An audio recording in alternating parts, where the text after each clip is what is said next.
She's been published in numerous places, such as The Literary Groom, Mad Squirrel, The Artistic Muse, and the San Diego Poetry Annual. She has published 2 books, Uncoil a Night, 2 years ago, as well as her recently published book, Rumor. You can find them on Amazon or her personal website. They should be in your programs. And she generously donates all proceeds from those books to the Syrian Armenian Relief Fund, which assists refugees of the religious conflicts in the Syrian region. Now I'd like to bring up our guest of honor, Silva Merjanian.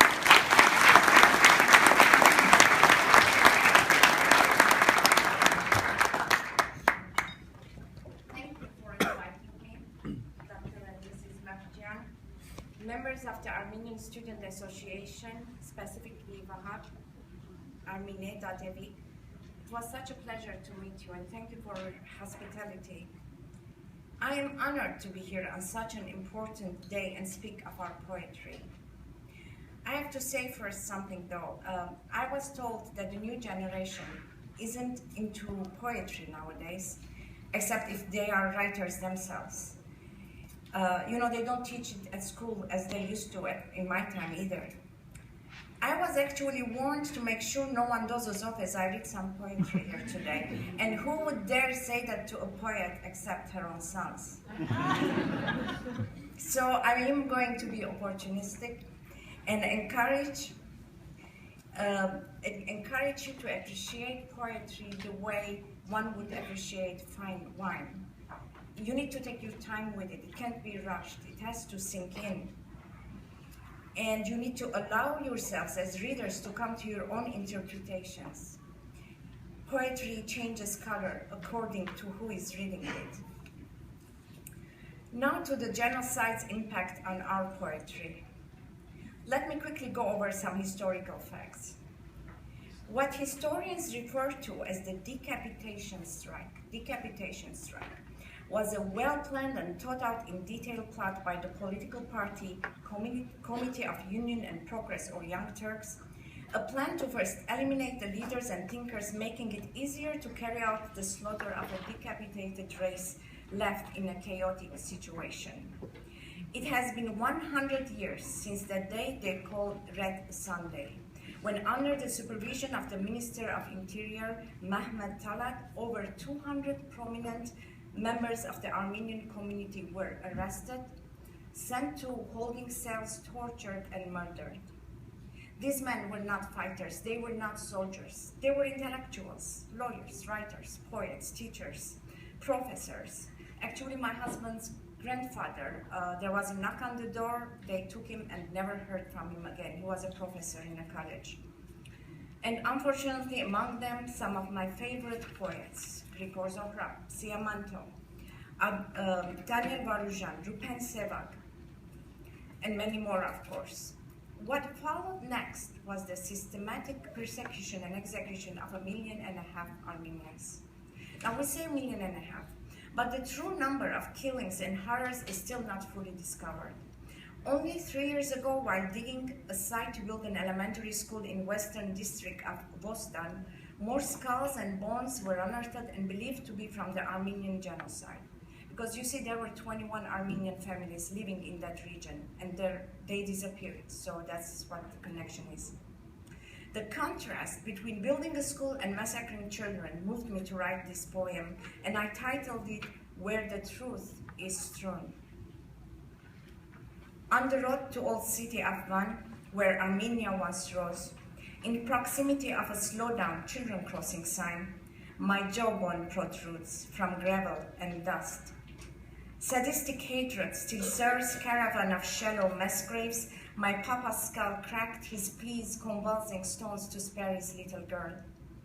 No dirt or mourners, nor mercy to cover my pubescent limbs. My headstones but a scream, etched with blood and tears, waking your docile night. Here lies your conscience, packed in scimitar sheath, where there's a slow-down children crossing sign in weeping, killing fields, where truth strewn slows to a stop. When we think of the poets killed, Our grief and outrage at this injustice transcends the physical loss of a single human being, and it extends to the intellectual wealth we were robbed of with these murders, the human potential that can't be quantified. With most murdered in their prime, we lost all the future works of these poets. We also lost the work of potential new poets who lived in that region at that time. One could even assume a couple of generations of talent didn't reach full potential as artists were reduced to the level of survival and creating art and literary work was left on the back burner. Then of course there's also the aftershocks of the genocide, with its waves disrupting lives, changing paths that the future generations found themselves on. Now my grandparents fall in this category. They were from Musada, from one of the 6 villages at the base of a mountain, which stood on the Mediterranean Sea, south of coastal town of Iskenderun. But my paternal grandfather ended up in an unmarked grave in Siberia. Mediterranean Sea, Siberia, that's a long way. How did this happen? On July 21, 1915, the population of the 6 villages at the base of Musada mountain organized the defense against the Turks and refused to evacuate their homes, knowing their possible fate. After 53 days of resistance, outnumbered and out of food, they were rescued by French warships and were taken to Port Said in Egypt, where they remained until the end of World War I in Allied refugee camps. My grandfather and my grandmother met in those refugee camps and they were married there. They returned home while the region was under French mandate. But unfortunately, when the area was annexed by Turkey, they left their homes once again and were refugees in the Bekaa Valley in Lebanon in a village called Anjar. I was born in Anjar. I remember stories of so many killed by malaria that year. My mother used to tell me this. They lived under tents in fierce cold until single-room houses were built for each family. In 1948, my grandfathers decided to take their families to Armenia, when under an immigration policy, the diaspora was invited to repatriate to Armenia. My paternal grandfather wanted to be buried in his motherland. Instead, he got exiled by Stalin to Siberia with his whole family, 4 children, and his remains are today in an unmarked grave in an unknown location. This is an example of the indirect negative impact of the genocide. Just think how many artists, writers, poets might have produced masterpieces had they been left to live peacefully in their villages. I never got to meet my grandfather, but I wrote him a letter long after his death, and I would like to read it today here to honor his memory. I titled it Exile. Iron curtain raised its hemline and news trickled. Blooded, scabbed with uncertainty, blackened. They said there was a knock on the door at 4 a.m. They said a house stood void of breath the next day. Cradlestones spread quietly in Echmiadzin's narrow streets, playful on roof lines, damp on bird wings folding dreams. Some did not see July morning burst in lovers and song and dance, fragile fingers crushing profanity and forced prayers on panic and urine-soiled floors in dark, crowded cargo trains. Grind of wheels on railroad tracks sealed a fate. Scraped memory of soft soil under the plum tree, your shirt still hanging on the clothesline tied to its branch. Last color of summer breeze fading on worn faces, stench of human waste in pails thrown inside with loaves of stale bread, lungs exhaling putrid promise of homeland, reduced to cattle, grateful for meager humanity rationed. Your breath, frozen on thin panes countless nights leaned against, crippled, unable to meet your blank stare. Silence inside broke into shards of ice at daylight, hemorrhaged guilt on artistic slender hands, tailoring in vain a roadmap back home in your head, reading the wind in braille, hearing it whimper like a sick dog. You stop looking for cranes on rooftops, head on pillows stiff with blame, suppressed longings, hindsight. 6 deported for manual labor, only 5 outlived Stalin pardoned. They said they put your bones to rest in an unmarked grave. They say Siberia still groans under your ache's heavy weight. Note that it's not only Armenians, but indeed the whole world was robbed of an immense potential wealth of literature with this officially planned and executed genocide. One of my favorite poets, Daniel Varushan, I'm sure a lot of you here know him, he's your favorite too. He was only 31 when he was tortured and killed, an educated man, a graduate of Ghent University in Belgium, principal of St. Gregory the Illuminator School in Istanbul. I would like to read an excerpt from this one poem because it reflects the utter hopelessness of the people at that time. It is titled To the Dead Gods, and this is translated by my brother Silva Zanoyan. To the dead gods, under a cross glorified by blood, whose arms drip sorrow over humanity at large, I, defeated, mourn your death through the bitter heart of my art. All pagan gods, thought is dead and nature bleeds. Only boredom survives, ornate with its crown of thorns. Man has fallen under the giant heel of a Hebrew god, dead and deaf and still. Daniel produced 4 major volumes of poetry before his death, so you can imagine how much more he could have written had they not killed him. Another favorite poet, who was a Lausanne-educated doctor, killed in 1915 at 30 years old, his name Rupen Sevak. I chose this piece by him to show the sensitivity of his nature, the depth of what he conveys with such a light pen. This is translated by Tatul Sonens and is titled That Night. Who was to erase the memory of that afflicted night, which I buried far away in the sands of a remote shore? There in the dark in front of me, a disconcerting sight, the old cedar tree on the street and the bare seashore. And who told that woman at that hour there all alone, in her white garments with arms crossed on her chest, to move her frail shadow ahead of me, crying, forlorn, with fiercely sweet looks and so woman-like depressed? So much joy since that time, so many smiles and laughter, endless debauched masses of boundless love and passion, and so many women with their myriad enticing banter, yet she's there in my chest, the crying woman, unsparing. She suddenly passes, sobbing mournful through the night, and the darkness is there beneath my chest, swelling, swelling. Who is to wipe clean the memory of that afflicted night?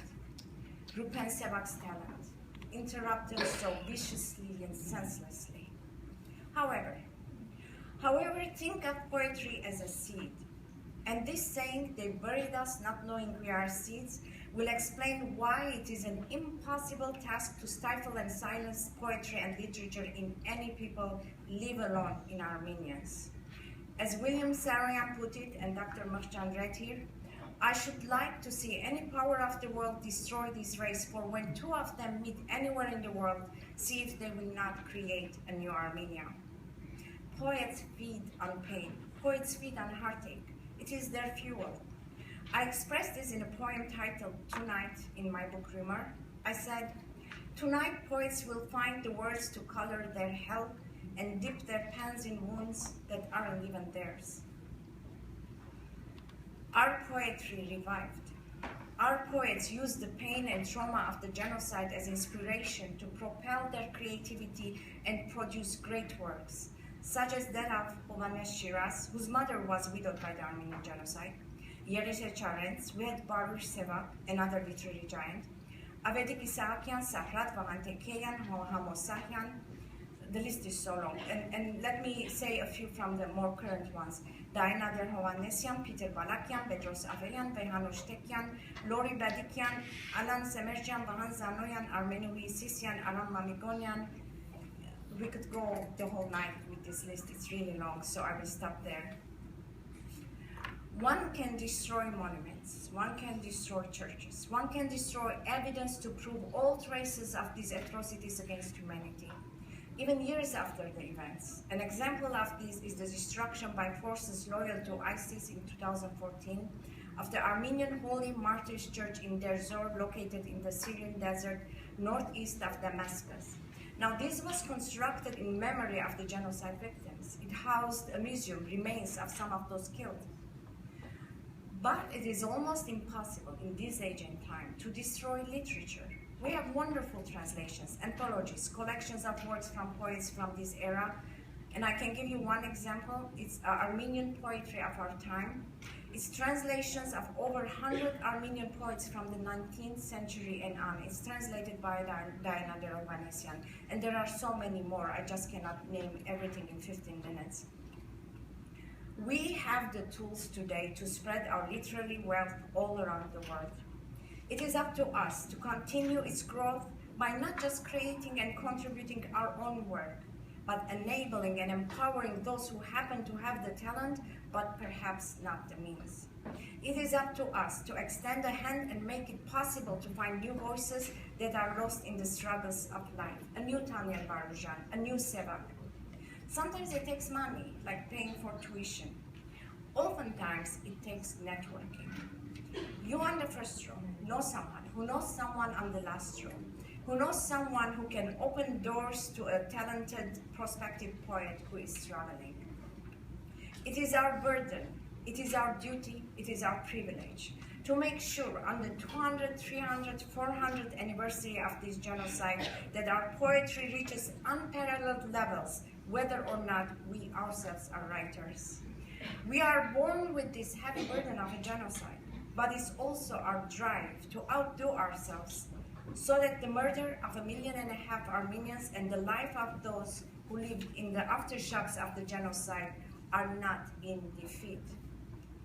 We are here today, 100 years later, celebrating the survivors. We are celebrating ourselves, our tenacity, our determination to overcome this genocide and be the best versions of ourselves. We do not look at ourselves as victims, but as triumphant survivors. A pioneer in Armenian poetry, Siamanto, who was a Sorbonne University-educated poet, he's one of my other favorite poets. His work is true reflection of the events of the time and of hope and of resistance. He was also tortured and killed in 1915 at the age of 37. Among his many works, I would like to read an excerpt from Words to the Unknown Passerby, and this is also translated by Silva Zanoyan. Let me tell you, be the agitation of the ocean that conquers itself. Be your own blow, your fire, be your wrath against yourself. Be the red-hot iron that burns your lazy lack of will. Be your own lightning whip during your moments of weakness. Be the merciless burst of laughter against the smallness of your soul. Be the man who blindly believes in his own vehemence, in his own hopes, and in the absolute of his faith. Be the immeasurable monument to your will. Be your own executioner, and if need be, your own God. Light your torch above the crowds from hill to hill, call to life the bravest of the brave, and even if your goblet of intoxication and of sermons contained the poison of poisons in its crystals, you should empty it till its bottom sediments with ferocity and with a smile. This is the spirit of Siamanto. His spirit flows in our veins, it is in our genes, and we will keep this passion alive and direct our rage and outrage into creating and producing work that will make the death of this man only a temporary interruption in flourishing of Armenian poetry. It is said by anthropologists that there are 8 stages to a genocide: classification, symbolization, dehumanization, organization, polarization, preparation, extermination, and the last stage of genocide is denial. And the task of changing this is fought in international laws and political circles.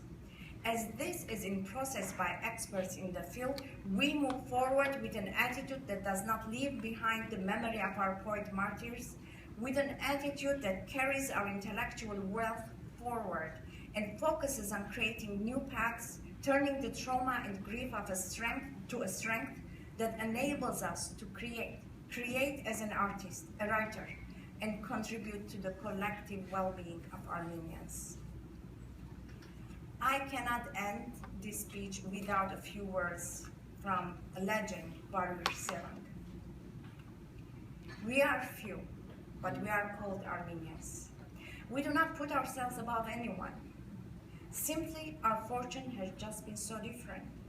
Simply, we have just shed too much blood. Simply, in our lives of centuries long, when we were many and we were strong, even then, we did not oppress any nation. See, centuries have come and centuries have passed. Yet of over no one have we become tyrants. If we have enslaved, only with our eyes, and if we have ruled, only with our books. If we have prevailed, only with our talents, and if we have ever oppressed, it has only been with our wounds. See, we do not put ourselves above anyone, but we know ourselves. We are called Armenians, and why should we not feel pride about that? We are, we shall be, and become many. Thank you.